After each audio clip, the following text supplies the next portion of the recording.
everyone, it is my honor and privilege to welcome you all to this vlog.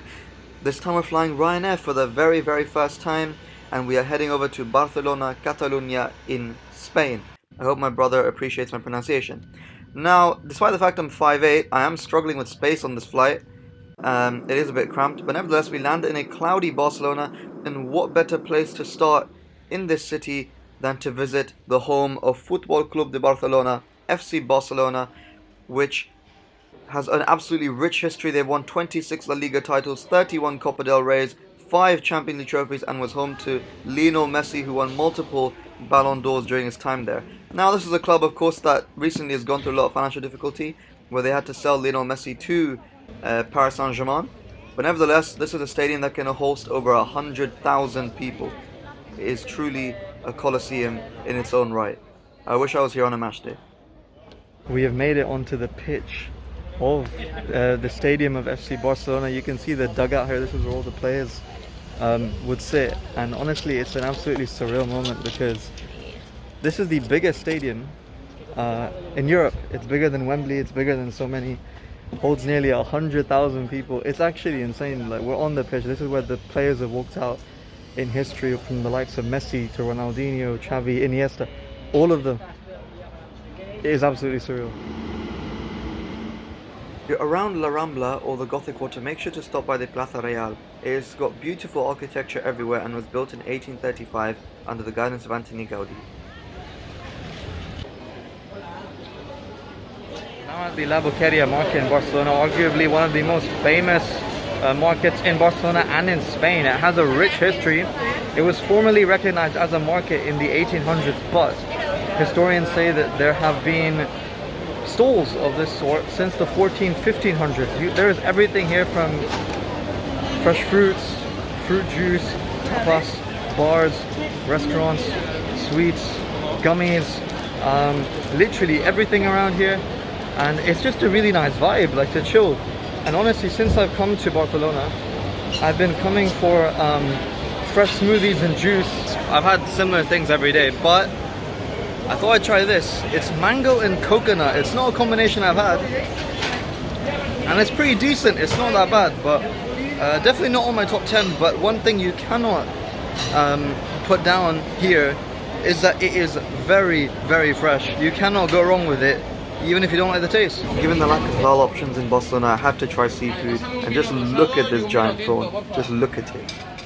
Our next stop is breathtaking, astonishing, incredible, just downright stunning. Good morning, it's day 2 of my trip in Barcelona, and my goodness, I'm about to show you what's in front of me, and I'm actually blown away. It is the Sagrada Familia. The Sagrada Familia is a basilica. Look at that. My God, I'm actually utterly speechless. Sagrada Familia started construction in 1882. And construction and the overall building and managing was taken over a year later by the renowned architect Antoni Gaudí, whose work is all over Barcelona, who we're going to see throughout our stay here. It started construction, can you believe it, 1882. It is still being built. 139 years later, still being built. Why? Well, they relied on private donations for funding, no public funding, no rich backer, relying entirely on private donations, which is why it is still being built. And because, you know, we've had the Spanish Civil War in the 20th century, and then now we have the COVID pandemic. It is not expected to finish until 2026. That is insane. Just look at this. Next, in one of the great architectural marvels of the architect Antoni Gaudí, is the Casa Mila, otherwise known as La Pedrera by the locals. La Pedrera means the stone quarry, in reference to its unconventional, rough stone appearance. Now, this was the last private residence that was built by Antoni Gaudí, and it was built between 1906 and 1912, and that was the last one that he built before he died. It was a private residence, since converted into a museum. Let's have a look inside. So right now we're on the rooftop of Casa Mila, and I have to say, this might just be my favorite rooftop I've ever been on. Just look at these intricate structures. They've been made of brick, right? All of these have been made of brick and decorated with anything from limestone to other rocks. You can see more behind me, and we're just going to try and keep going whilst I talk. Just so you know, you get a free audio guide here, which is quite rare. All the other attractions, you have to pay an extra for that. But here it's all inclusive within the ticket. And you're seeing I'm wearing a mask. That's obviously because in Spain the restrictions are in place that masks are still mandatory, unlike the UK. So that's why that's the case. But it's really not that much of a nuisance, even though it's really warm. But you just have to marvel the beauty that there is on the rooftop of a building. Really, really something. Another beautiful architecture marvel is the triumphal arch, the Arc de Triomphe, here in the city, that was built by Josep Vilaseca as the main access gate to the 1888 World Fair. It's been a long day. I think I deserve a boat ride, don't you think? We're currently in Ciutadella Park, and it's actually a really beautiful park. Actually was the only public park in Barcelona for a very long time. Obviously there are many more now, and there's so many beautiful statues, monuments, lovely trees and so on. One thing I'm really enjoying is this little boat ride. There's this kind of small lake pond area, as you can see over here. Really beautiful. And I just thought, why not, for half an hour, I just got a boat for myself and just have a peaceful moment on the lake. So let's enjoy that. Barcelona is an architect's paradise. It is really the place to be if you want to see different architectural styles and architects who are not afraid to challenge the popular architectural styles of the time, and no better place exemplifies that than what's next. One of Barcelona's best attractions is the Park Guell, named after the businessman Josep Guell. Now, he commissioned Antoni Gaudi to develop a private housing development for well-to-do families. Now, what eventually happened? Well, it didn't work out, and the area was sold to the city council and was converted into a park. The designs are incredible. You wouldn't believe that this was a housing development, but the hallmarks of Gaudi are everywhere, from all the geometric shapes, the rocks, everything to make it seem like it was built out of the earth, and just the inspiration and all of it. It genuinely looks like a fairy tale, and transported into another world.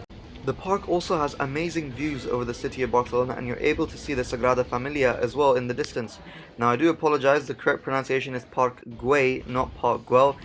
You can blame my unworthy Spanish for that, but just look at the beautiful mosaic tiling that is there all over the place. Surprise, surprise, Barcelona, being a seaside city, has plenty of beaches. Yes, beaches plural, because there are many beaches. This is of course the most famous one, which is Barceloneta. The only thing I would say though, the downside is that it is very packed with tourists.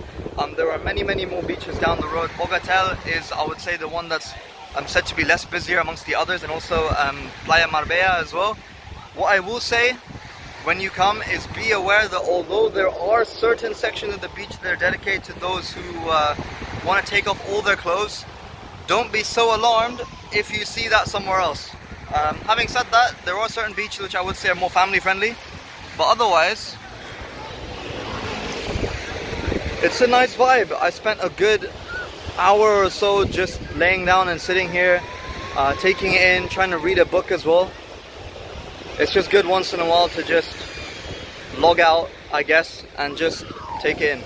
The area around Barceloneta beach is great for halal food. This is restaurant Voramar, where I had the traditional paella, chicken and prawns. 1 hour drive north of Barcelona is this tucked away little secret. It can be accessed by public transport, but I recommend taking an Airbnb experience that includes a bus and tour guide. So we're at our next stop, which is the Monasterio de Montserrat, or the Montserrat Monastery. Now before I go and talk about the monastery, let's talk about the background here. Why is it called Montserrat? Well, it's in the name, Montserrat. Serrated mountains, or mountains with jagged edges, in reference to the geological features of the mountains, the way the rocks are and their formations. And it is said that the famous architect Antoni Gaudi was inspired by this, and especially in Casamila, which we saw earlier, and in other places you can see this rock style inspiring his work.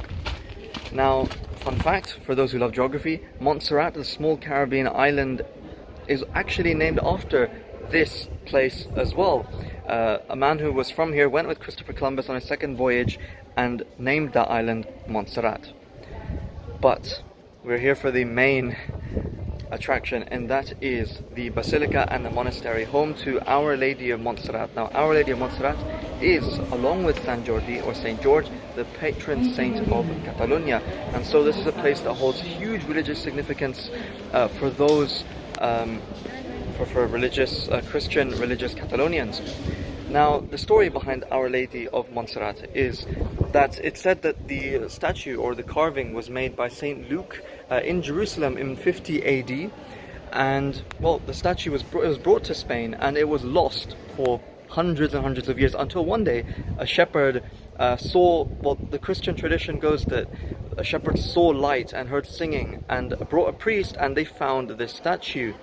And the statue, it was apparently too heavy for them to carry away, and so they felt that it was the will of Our Lady of Montserrat to be to stay here and to make this the home. Now, Our Lady of Montserrat it's quite a rare statue because it's what's known as a Black Madonna, which is a black statue of the Virgin Mary with Jesus Christ sitting in her lap. And it is said that many miracles have taken place here, and as such it is a site of pilgrimage for those who visit, and everyone makes their wishes. As you can see, there are also candles here in which people light candles, hold and make their wishes to Our Lady of Montserrat. In order to get to the Montserrat mountains at the top, the funicular railway is a great way to do so. It has amazing views, so you can sit back, enjoy and take it all in. We're now in the Gothic Quarter. It's Gothic because, well, it's medieval. The inspiration is medieval. This is the old city of Barcelona, including so many historic landmarks, cathedrals, basilicas, plazas, shops, cafes, everything. But most noted, of course, are the narrow streets, typical of that era. The journey through the Gothic Quarter cannot be done without going through the Pont del Bispo, the Bishop's Bridge. Despite blending in well with its medieval surroundings, it was actually constructed in 1928 by Juan Rubio y Belver, and actually he incorporated skulls into the bridge to express his discontent at the rest of his plans not being approved, and the legend goes that he has bad luck if you go through the bridge. Well, I already did that anyways. The brickwork, the walls, the smells, everything, and all the beautiful intricate architecture, it's just so much to take in, and you could genuinely spend hours in here and discover something new every single time. The Plaza del Rey in Barcelona is arguably one of the best exemplifications of the city's medieval past. Imposing upon it is the Plaza Real Major, which was the home of Catalan counts from the 13th to 15th centuries, and the building itself can be traced back to the 11th century. On the sides of the Plaza Real Major is the Roman Wall of Barcelona, where you can see the Chapel of Saint Agata and valuable altarpieces as well. The building opposite is the Lieutenant's Palace, which houses the archives of the Crown of Aragon, and also we have the Casa Clariana Padeas, which is home of the city's historic museum that contains the archaeological remains of Roman Barcelona. And by the way, whilst you're here, you have to get churros. This is from Churrera. Fresh churros, nice and warm. So good. Another stopover whilst walking through the Gothic Quarter is the Santa Maria del Pi Basilica. This opened in 1453, by coincidence, the same year that the Ottomans conquered Constantinople. But check it out. Our final stop in Barcelona is the Cathedral of Barcelona. The cathedral is dedicated to the martyr Santa Eulalia, the patron saint of Barcelona. She was tortured to death in late Roman times, and her corpse was buried under the main altar. Santa Eulalia is always celebrated on the 12th of February. Although the actual Gothic church was completed in 1448, over the centuries the appearance of the church has changed through reconstruction and additions. And, as a result of the martyrdom of Santa Eulalia, there has been a church present on the site since the Roman times as early as the year 300. And it has gone through a lot over that time. And it also, in the year 985, the cathedral survived the destruction of Barcelona by the Moorish ruler Al-Mansur. And since then it has gone through various expansions with constructions of chapels, intricate structures, and these magnificent pillars that support the building, as well as these beautiful lights that really bring out the best qualities of the cathedral.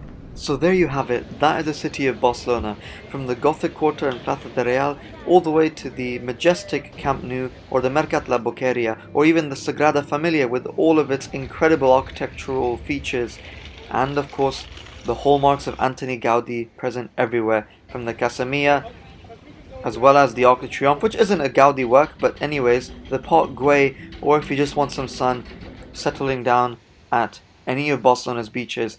And if you want your road trip or journey going up to the Monasterio de Montserrat, there is really something for everyone here, and it's perfect for a 3-day trip. Make sure you also check out the Picasso Museum if you get the chance, for all the works on Pablo Picasso. That is the end of the vlog. Stay tuned, like, comment, subscribe, and there's way more coming your way very soon. Thank you for watching.